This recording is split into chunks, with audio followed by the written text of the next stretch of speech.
Number 13 biology का जो ये चैप्टर नंबर 13 है। और इसमें मैं बात करूंगा किसकी, क्रोमोसोम्स एंड डीएनए। तो सबसे पहले जो है वो डीएनए के बारे में तो बाद में बात करेंगे। सबसे पहले हम देख लेते हैं किसको, सबसे पहले हम देख लेते हैं क्रोमोसोम्स के हवाले से। सबसे पहले जो है हम बात कर लेते हैं। अच्छा, अभी देखिए जहाँ तक क्रोमोसोम्स की बात है, तो यहाँ पर सबसे पहले जो है वो क्रोमोसोम्स को के स्ट्रक्चर और इसकी मॉर्फोलॉजी बताने से पहले थोड़ा सा जिक्र किया गया है ग्रीगर मेंडल का। आपको पता है कि मेंडल क्या है, basically he is the father of genetics. Genetics का जो है ये क्या है, फादर है। तो कह रहा है कि Gregor Mendel heredity factor were once abstract concept. यानी मेंडल ने जो हेरिडिटी फैक्टर के बारे में बात की थी, मतलब हेरिडिटी फैक्टर क्या है, जो हमारी हेरिडिटी ट्रांसफर होती है पेरेंट्स से ऑफ स्प्रिंग के अंदर, हमारे जितने भी हेरिडिटी कैरेक्टर हैं वो कौन कंट्रोल करता है अकॉर्डिंग टू मेंडल। वो कहता है कि हमारे हेरिडिटी फैक्टर कौन कंट्रोल करता है, बेसिकली हेरिडिटी फैक्टर जो है हमारे हेरिडिटी कैरेक्टर्स को कंट्रोल करता है जो पेरेंट्स से में क्या होते हैं, ट्रांसफर होते हैं। लेकिन इसका ये जो हेरिडिटी का जो आइडिया है, हेरिडिटी फैक्टर के बारे जो आइडिया था, ये एब्स्ट्रैक्ट था। एब्स्ट्रैक्ट का मतलब क्या था, ख्याली। उसके पास कोई ऐसा प्रूफ इस चीज का नहीं था, एक ख्याली था ये कॉन्सेप्ट एब्स्ट्रैक्ट। क्यों ख्याली था? At that time no cellular structure had been identified. क्योंकि उस वक्त जो है वो सेलुलर स्ट्रक्चर आइडेंटिफाई नहीं हुई। उस वक्त न्यूक्लियर न्यूक्लियस जो है वो आइडेंटिफाई नहीं हुआ था। उस वक्त जो है वो अगर हम बात करें तो क्रोमोसोम जो है वो उस वक्त जो है वो डिस्कवर नहीं हुए थे। तो मतलब ये जो इसका हेरिडिटी जो फैक्टर्स हैं, ये जो कॉन्सेप्ट है ये कैसा था, ये सिर्फ एब्स्ट्रैक्ट था, ख्याली था। क्यों ख्याली था? क्योंकि उस वक्त सेलुलर स्ट्रक्चर डिस्कवर नहीं हुए थे, आइडेंटिफाई नहीं हुए थे। और कहाँ पर ये हेरिडिटी फैक्टर हाउस होते हैं, यानी कहाँ पर ये हेरिडिटी फैक्टर मौजूद होते हैं, ये भी हमें पता नहीं था। लेकिन अभी हमें इस बात का पता है कि बेसिकली ये हेरिडिटी फैक्टर जो है क्या है, ये जीन है। हेरिडिटी फैक्टर क्या है, जीन है। और ये हेरिडिटी फैक्टर जीन जो है वो कहाँ लगे हुए होते हैं, कहाँ पर मौजूद होते हैं? अब हमें पता है कि ये हेरिडिटी फैक्टर या जीन मौजूद कहाँ पर होते हैं, ये मौजूद होते हैं आपके क्रोमोसोम्स पर जो है ये हेरिडिटी फैक्टर या जीन जो है वो मौजूद, which are located on chromosome. These genes are made up of DNA. और हमें ये भी पता है कि ये जीन किस चीज के बने हुए होते हैं, ये डीएनए के बने होते हैं। अगर मैं सिंपली इस तरह से कहूँ कि एक तरीके से जो ये हमारे पास जो जितने भी हमारे हेरिडिटी कैरेक्टर हैं, हमारे आईज का कलर हो गया, हमारी हाइट हो गई, हमारा आईक्यू हो गया, इन तमाम चीजों को कौन कंट्रोल कर रहा है, कंट्रोल कर रहा है जीन। यानी हमारी बॉडीज की जितनी भी क्या कहना चाहिए कि बॉडी के कैरेक्टर की जितनी इंस्ट्रक्शंस हैं, ये तमाम की तमाम इंस्ट्रक्शन कहाँ पर मौजूद हैं, ये इंस्ट्रक्शन मौजूद हैं जीन में। अब ये जीन कहाँ पर मौजूद होते हैं? ये जीन बेसिकली बने हुए होते हैं, किसके बने हुए होते हैं, डीएनए के। बेसिकली जीन क्या है, ये डीएनए का पार्ट। और ये जो डीएनए या जीन जो है ये कहाँ मौजूद होते हैं, ये मौजूद होते हैं क्रोमोसोम्स। मतलब कि ये से फॉर एग्जांपल ये हमारा डीएनए है, और डीएनए पर ये हेरिडिटी फैक्टर्स हैं जीन। जीन कहाँ पर मौजूद हैं, ये क्रोमोसोम। और क्रोमोसोम कहाँ मौजूद होते हैं, क्रोमोसोम मौजूद होते हैं किसके अंदर, न्यूक्लियस के अंदर मौजूद होते हैं। तो अगर मैं कहूँ कि जीन जो है ये हमारे बॉडी के तमाम कैरेक्टर्स की इंस्ट्रक्शन किस में मौजूद है, जीन में मौजूद है। जीन किस में मौजूद है, बेसिकली क्रोमोसोम्स में। तो ये इंस्ट्रक्शन जिस बुक में, क्रोमोसोम एक बुक की तरह है जिसमें हमारी बॉडी के तमाम इंस्ट्रक्शंस जो हैं, बॉडी के तमाम कैरेक्टर्स की इंस्ट्रक्शन मौजूद हैं। और ये इंस्ट्रक्शन क्या है, बेसिकली ये जीन है। और ये क्रोमोसोम्स कहाँ पर मौजूद होते हैं, क्रोमोसोम मौजूद होते हैं न्यूक्लियस में। तो न्यूक्लियस एक तरीके की क्या है, ये लाइब्रेरी है। ये लाइब्रेरी है जहाँ पर ये जो है तमाम की तमाम बुक्स यानी क्रोमोसोम मौजूद हैं। और क्रोमोसोम्स के अंदर क्या मौजूद है, हमारे तमाम जो है जितने भी करेक्टर्स हैं, उनकी जो इंस्ट्रक्शन है वो जीन की फॉर्म में मौजूद है। तो चलें इसके बाद हम आ जाते हैं किसकी तरफ, मॉर्फोलॉजी ऑफ क्रोमोसोम। क्रोमोसोम की मॉर्फोलॉजी कैसी होती है, क्रोमोसोम दिखने में हमें कैसे नजर आते हैं। तो chromosome are thick thread like structure that appear in nucleus during cell division. यानी जब सेल डिवीजन के दौरान, जब एक सेल डिवाइड हो रहा होता है, तो उस वक्त आपको क्रोमोसोम्स कैसे नजर आते हैं, ये थिक थ्रेड लाइक स्ट्रक्चर होती है। यानी थिक जो है वो थ्रेड की तरीके की ऐसी ये स्ट्रक्चर। तो ये कहाँ नजर आती हैं? ये आपको नजर आएंगी क्रोमोसोम्स में। लेकिन किस वक्त नजर आएंगी? जब एक सेल डिवाइड हो रहा होता है या डिवाइड होने के लिए तैयार हो रहा होता है, अ, तो उस वक्त जो है ये आपको क्रोमोसोम्स क्या होंगे? क्रोमोसोम्स होते हैं जब एक सेल डिवीजन की तरफ जाता है। अच्छा, जब एक इंटरफेस सेल होता है, इंटरफेस सेल का मतलब क्या होता है? जो नॉन डिवाइडिंग सेल होता है, यानी सेल डिवाइड नहीं हो रहा होता, नॉन डिवाइडिंग सेल, मतलब वो अपने आप को डिवाइड होने के लिए तैयार कर रहा है। तो उस वक्त आपको क्रोमोसोम जो है वो ऐसे नजर नहीं आते, ये थ्रेड लाइक स्ट्रक्चर। वो क्रोमोसोम उस वक्त आपको नजर आते हैं, किस तरह शक्ल में नजर आते हैं? बारीक धागों की शक्ल में, मकड़ी के जाले की शक्ल में, फाइन स्ट्रैंड, बारीक जाले की शक्ल में नजर आते हैं। और इसको हम क्या कहते हैं? इसको हम कहते हैं क्रोमेटिन नेटवर्क। तो मतलब ये कि ये जो क्रोमोसोम्स हैं ये थिक थ्रेड लाइक होते हैं। कब थिक थ्रेड लाइक होते हैं? जब एक सेल क्या हो रहा होता है? डिवाइड हो रहा होता है। लेकिन यही क्रोमोसोम आपको बहुत लूज हो जाते हैं, बहुत अनकंडेंस हो जाते हैं और बारीक हो जाते हैं, और फिर किस फॉर्म में आ जाते हैं? ये आ जाते हैं बारीक, एक पॉइंट, बारीक धागों की शक्ल में आ जाते हैं। किसमें? जब एक सेल डिवाइड नहीं हो रहा होता, मतलब जब एक सेल किसमें होता है? इंटरफेस, यानी नॉन डिवाइडिंग फेज।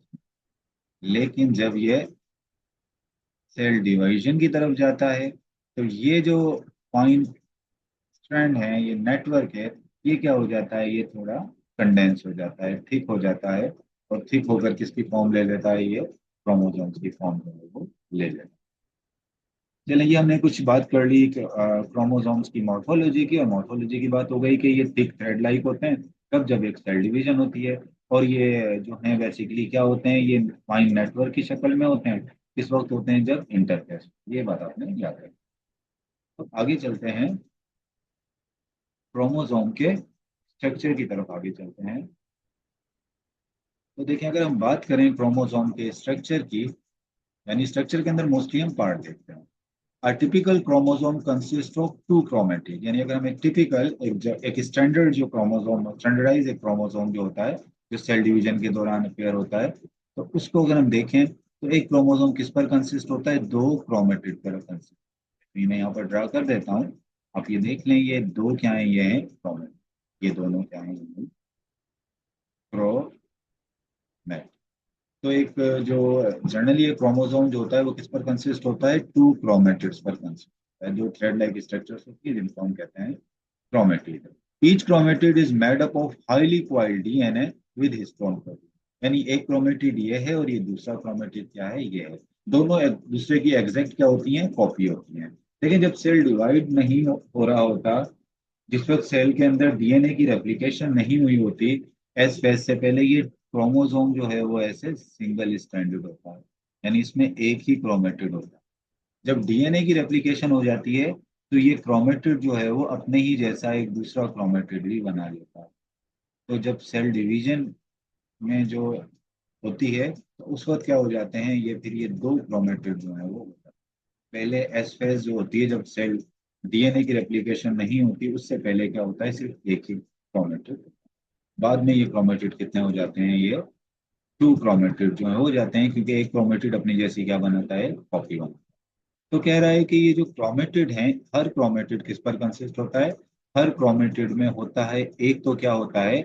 एक तो होता है उसके अंदर लॉन्ग हाईली क्वाइल्ड डीएनए। देखिए, रेड कलर का ही बना देता हूँ, ये एक क्रोमेटिड में क्या है? एक हाईली क्वाइल्ड डीएनए। एक हाईली क्वाइल्ड डीएनए इस क्रोमेटिड में, और एक हाईली क्वाइल्ड डीएनए इस क्रोमेटिड, दोनों सेम। और इसके अलावा इसमें के अंदर मौजूद होते हैं प्रोटीन। वैसे तो और भी दूसरे प्रोटीन भी होते हैं, लेकिन सबसे ज्यादा जो प्रोटीन होते हैं वो कौन से होते हैं? वो होते हैं हिस्टोन प्रोटीन। मतलब कहने का ये है कि जो क्रोमेटिड होते हैं इनमें बेसिकली दो स्ट्रक्चर जो हैं वो वाज़ा तौर पर होती हैं। एक तो हाईली क्वाइल्ड डीएनए, और ये हाईली क्वाइल्ड डीएनए किस पर क्वाइल हुआ होता है? हिस्टोन प्रोटीन पर क्वाइल हुआ होता है। Chromatid contain gene for different thread. अब ये जो क्रोमेटिन है, बेसिकली ये जो क्रोमेटिड्स हैं, इनमें क्या है? इनमें डिफरेंट थ्रेड्स के क्या है? जीन जो है वो मौजूद हैं। इसी डीएनए के अंदर डिफरेंट थ्रेड के क्या मौजूद होंगे? ये जीन मौजूद। इस तरह मैं ये पिंक से शो कर रहा हूँ, तो ये पिंक समझ लें कि क्या है? ये मुख्तलिफ कैरेक्टर के क्या मौजूद है यहाँ पर? जीन जो है वो मौजूद। अब अगर हम बात करें कि एक क्रोमोसोम के मेन पार्ट्स कौन कौन से होते हैं, क्योंकि जब हम स्ट्रक्चर की बात करते हैं तो स्ट्रक्चर के अंदर हम क्या देखते हैं, स्ट्रक्चर में हम देखते हैं पार्ट। तो मैं अगर यहाँ पर एक क्रोमोसोम फिर ड्रा कर दूं, यहाँ पर अगर मैं क्रोमोसोम ड्रा करूं, ये चलिए, अभी एक क्रोमेटिड हो गया और यहाँ पर एक, ये मैंने दो क्या बना दिए, ये क्रोमेटिड बना। तो अब क्रोमोसोम के जो पार्ट्स हैं, मेन पार्ट, उसमें तो सबसे पहले क्या हो गया, ये दो क्रोमेटिड्स, क्या हो गया, ये दो हो गए, इसमें क्या है, ये क्रोमेटिड। इसके बाद आ जाते हैं हम सेंट्रोमेयर की तरफ। सेंट्रोमेयर को हम प्राइमरी कंस्ट्रक्शन भी कहते हैं। देखो इसको प्राइमरी कंस्ट्रक्शन क्यों कहते हैं, देखो इसको कंस्ट्रक्शन तो इस वजह से कहते हैं, यहाँ से ये थोड़े से है ना, इधर से ये देखें थोड़े से कंस्ट्रिक्ट हुए हुए होते हैं, यहाँ पर अंदर की तरफ, इस जगह पर थोड़े से पिचके हुए होते हैं, ये जगह आप देखो ना यहाँ पर, ये थोड़े से कंस्ट्रिक्ट हुए हैं। ये लोकेशन जहाँ पर ये कंस्ट्रिक्ट हुए हुए होते हैं, इसको हम कहते हैं प्राइमरी कंस्ट्रक्शन। क्यों इसको प्राइमरी कंस्ट्रक्शन कहते हैं, क्योंकि सबसे पहली जो कंस्ट्रक्शन होती है, ये जो श्रिंक होता है यहाँ से थोड़ा सा ऐसे जो है वो क्या कहना चाहिए, कि थोड़ा सा जो है यहाँ से पिचक जाता है, कंस्ट्रिक्ट हो जाता है इस जगह पर। तो ये सबसे पहले इस जगह पर से एक श्रिंक ऐसे होता है, तो इसको हम क्या कहते हैं, इस वजह से इसको हम कहते हैं प्राइमरी कंस्ट्रक्शन। इसके बाद भी एक कुछ कंस्ट्रक्शन आती है क्रोमोसोम में, फिर उनको सेकेंडरी कंस्ट्रक्शन, इसको हम क्या कहते हैं, प्राइमरी कंस्ट्रक्शन। या इसको हम सेंट्रोमेयर भी कहते हैं, क्योंकि इसका सेंट्रल रोल होता है क्रोमोसोम्स की जो है वो डिवीजन के अंदर इसका सेंट्रल रोल होता है, क्रोमोसोम की मूवमेंट में इस एरिया का एक सेंट्रल रोल होता है। इस वजह से इसको हम क्या कह रहे हैं, सेंट्रोमेयर या प्राइमरी कंस्ट्रक्शन। अच्छा, इसका काम क्या है, the point where chromatids attach, यानी ये पॉइंट जहां पर क्रोमेटिड अटैच है। तो आप देखें इस जगह पर, मैं यहाँ पर फिर एक बार यहाँ पर क्या करके बता देता हूँ, ये देखें, ये जगह है जहां पर दो क्रोमेटिड आपस में क्या है, अटैच।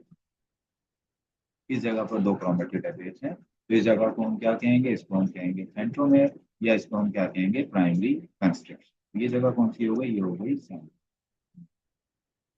इसके बाद आ जाता है सेकंड नंबर पे सेकेंडरी कंस्ट्रक्शन। कुछ क्रोमोसोम में, तमाम क्रोमोसोम के अंदर नहीं, कुछ क्रोमोसोम के अंदर अ, एक और भी कंस्ट्रक्शन होती है, जैसे मैं यहाँ पर बना,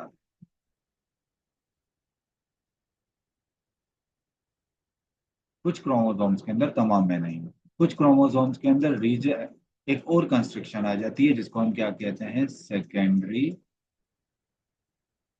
कंस्ट्रक्शन।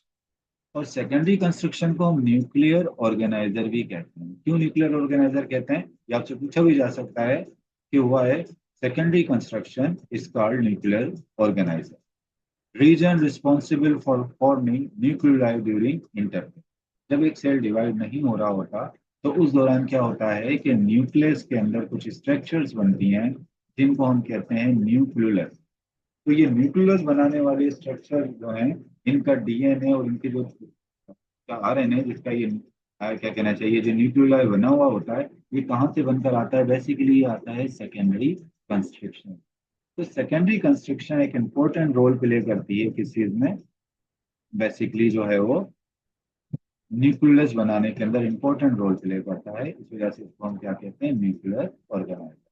और याद रखिएगा, ये सेकेंड प्राइमरी कंस्ट्रक्शन तो आपको हर क्रोमोसोम में नजर आएगी, लेकिन ये सेकेंडरी कंस्ट्रक्शन जो है, ये सिर्फ कुछ क्रोमोसोम्स के अंदर आपको क्या होगी, ये नजर आएगी। और इनका काम क्या होता है, इनका काम जो है वो इंटरफेस, यानी जब सेल डिवाइड नहीं हो रहा था, तो उस दौरान जो है वो न्यूक्लियोलाई बनाने में काम आता है। न्यूक्लियस के अंदर एक जो सॉलिड स्ट्रक्चर होती है न्यूक्लियस, इसका प्लूरल है न्यूक्लियोलाई, वो बनाने में क्या करते हैं, ये इंपॉर्टेंट रोल प्ले करते हैं। इसके बाद अगर हम बात करें किसकी, सेटेलाइट। तो सेटेलाइट क्या होती है, नोब लाइक एंड स्ट्रक्चर, यानी यही जो क्रोमोसोम है, कि जो ये सेकेंडरी कंस्ट्रक्शन है, इसके आगे आप देखें ये नोब लाइक स्ट्रक्चर, इनको मैं थोड़ा सा white से- इसी को हम क्या कहेंगे, एंटीना लाइक स्ट्रक्चर नजर आ रही है, तो हम कहते हैं सेटेलाइट। और ये जो सेटेलाइट होता है, इसमें कौन से डीएनए होते हैं, इसमें होते हैं जंग डीएनए, यानी इसमें जंग डीएनए होते हैं। जंग डीएनए का मतलब कि इन डीएनए के अंदर ये किसी किस्म के प्रोटीन को कोड नहीं करते। अभी इनके इसके बारे में भी हमें बहुत कुछ मालूम नहीं है, जंग डीएनए के बारे में। पर अभी भी रिसर्च हो रही है। लेकिन ये जंक डीएनए कैसा डीएनए है, बाकी तो डीएनए के अंदर जो है वो जितना भी डीएनए दूसरी जगह पर है, यहाँ पर क्या मौजूद होंगे, यहाँ पर जीन मौजूद होंगे। क्या मौजूद है, जीन मौजूद। और वो जीन किसको कोड करते हैं, प्रोटीन को कोड करते हैं। लेकिन ये जो जंक डीएनए है, जो सेटेलाइट वाला एरिया वाला जो डीएनए, ये किसी किस्म के जो है वो प्रोटीन को कोड नहीं करते, मतलब यूजलेस डीएनए। यहाँ पर कौन सा डीएनए है, यूजलेस डीएनए जो है वो मौजूद। इसके बाद हम आ जाते हैं किसकी तरफ, टीलोमेयर की तरफ आ जाते हैं। टीलोमेयर बेसिकली क्या होता है, यहाँ पर जो है वो जो क्रोमोसोम्स होते हैं, क्रोमोसोम्स के जो एंड है, यहाँ पर अगर आप देखें, इसको मैं रेड से शो कर देता हूँ।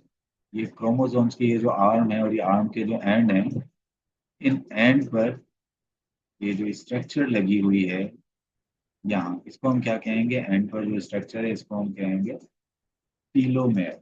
ये जो स्ट्रक्चर है, ये जिसको मैंने रेड से शो किया है, ये क्या है, ये है टीलोमेयर है।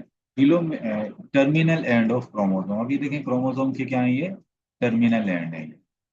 क्रोमोसोम्स के जो टर्मिनल एंड है, इनको हम कह रहे हैं telomere, that prevent them from attaching to each other. अब मिसाल के तौर पे आप देखें, ये क्रोमोसोम है और ये दूसरा क्रोमोसोम है, यहाँ बना देता हूँ। अब ये क्रोमोसोम एक दूसरे के साथ अटैच हो सकते हैं, ऐसे अटैच हो जाएंगे। लेकिन क्या होता है कि इनके एंड पर जो टीलोमेयर लगा हुआ है, ये इनको आपस में अटैच होने नहीं देता। तो इस टीलोमेयर का फायदा क्या हो गया, ये क्रोमोसोम्स को आपस में अटैच होने नहीं दे रहा। ये एडवांटेज किसका हो गया, ये हो गया टीलोमेयर। अच्छा, अब एक और चीज देखें, इसके अंदर आर्म का जो टर्म है, region from centromere to end. अब अभी इधर देखें, ये जो सेंट्रोमेयर है, यहाँ पर अगर आप देखें तो ये जो सेंट्रोमेयर से ये जो एंड तक का एरिया है, इसको हम क्या कहेंगे, आर्म। ये एक आर्म हो गया, और ये क्या हो गया, ये दूसरा आर्म हो गया। तो मतलब सेंट्रोमेयर से लेके जो एंड तक का एरिया है क्रोमेटिड का, उसको हम क्या कहेंगे, आर्म कहेंगे। सेंट्रोमेयर से एंड तक एक ये आर्म हो गया और एक आर्म हो गया। तो नॉर्मली हम ज्यादातर हम यही कहते हैं कि एक क्रोमोसोम में कितने आर्म होते हैं, दो, क्योंकि ये दूसरा वाला एग्जैक्ट इसकी कॉपी है, सेम इसी की कॉपी है। तो जनरली हम कहेंगे कि एक टिपिकल क्रोमोसोम में कितने आर्म होंगे, टू जो है वो आर्म होंगे। तो अब अगर हम बात करें कि एक क्रोमोसोम के कितने पार्ट होते हैं, तो पार्ट के अंदर सबसे पहले मैंने क्या बात बताया आपको, कि सबसे पहले एक क्रोमोसोम के अंदर दो थ्रेड लाइक स्ट्रक्चर्स होंगी। इनको हम क्या कहेंगे, इनको हम कहेंगे क्रोमेट। तो यहाँ मैंने क्या बना दिए, ये दो क्रोमेटिड बना। चलें क्रोमेटिड को कलर कर देता हूँ, येलो कलर दे देता हूँ मैं क्रोमेट। तो ये क्रोमेटिड को मैंने दे दिया येलो, क्या हो गया, ये हो गया क्रोमेट। अब क्रोमेटिड किसका बना हुआ होता है, क्रोमेटिड बेसिकली बना हुआ होता है डीएनए का। अब ये जो है मैंने ये रेड कलर जो है उसको दे दिया, ये डीएनए। और डीएनए जो रैप हुए हुए होते हैं, किसके ऊपर रैप हुए हुए होते हैं, एक प्रोटीन पर। और इस प्रोटीन को हम कहते हैं हिस्टोन प्रोटीन। ये क्या होगा, ये मैंने ग्रीन कलर के क्या बना दिए, ये हिस्टोन प्रोटीन। और इन्हीं क्रोमेटिड पर मौजूद होते हैं हेरेडिटी यूनिट, जो कि डीएनए पर होते हैं, जिनको मैं पिंक से शो कर रहा हूँ। और इसको हम क्या कहेंगे, इसको हम कहेंगे जीन। इसके अलावा वो जगह जहाँ पर दो क्रोमेटिड आपस में मिले हुए होते हैं, ब्लू से शो कर देता हूँ, जहाँ पर दो क्रोमेटिड आपस में ज्वाइन होते हैं, जहाँ पर थोड़ी सी कंस्ट्रक्शन भी होती है, इसको हम कहते हैं सेंट्रोमेयर या प्राइमरी कंस्ट्रक्शन। इसके अलावा सेंट्रोमेयर से लेके एंड तक का जो एरिया है, ये सेंट्रोमेयर से लेके जो एंड तक का एरिया है, ये क्या कहलाएगा, ये कहलाएगा आर।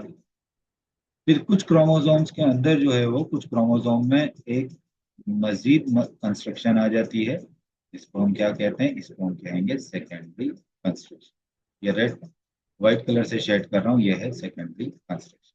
सेकेंडरी कंस्ट्रक्शन का काम क्या है, याद रखना है, इसको न्यूक्लियर ऑर्गेनाइजर भी कहते हैं, क्योंकि यहाँ पर क्या बनता है, यहाँ पर न्यूक्लियस बनता है, न्यूक्लियाई बनता है। इसके बाद ये जो नीचे नोब लाइक स्ट्रक्चर्स नजर आ रही हैं, जिसको मैं थोड़ा सा जो है ये, तो मैं पर्पल कलर दे देता हूँ, ये ब्लू सा कलर दे रहा हूँ मैं इसको।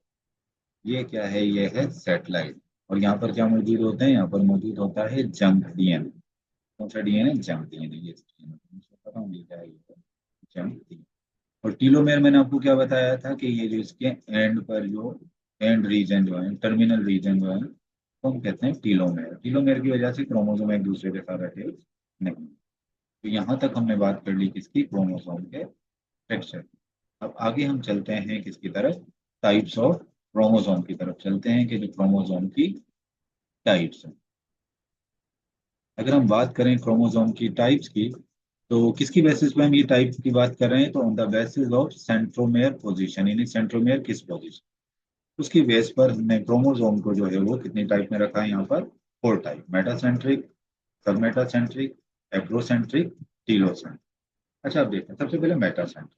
अगर मैं डबल स्टैंडर्ड क्रोमोसोम नहीं बना रहा हूँ, मैं यहाँ पर सिंगल स्टैंडर्ड क्रोमोसोम, अगर सेंट्रोमेयर जो है वो क्रोमोसोम के बिल्कुल सेंटर में हो, तो इसको हम क्या कहेंगे, इसको हम कहेंगे बेसिकली मेटासेंट्रिक। आप देखें सेंट्रोमेयर कहाँ है, बिल्कुल सेंटर के अंदर है, और दोनों आर्म बिल्कुल इक्वल होंगे, दोनों आर्म बिल्कुल क्या होंगे, इक्वल होंगे, तो इसको हम क्या कहेंगे, मेटासेंट्रिक।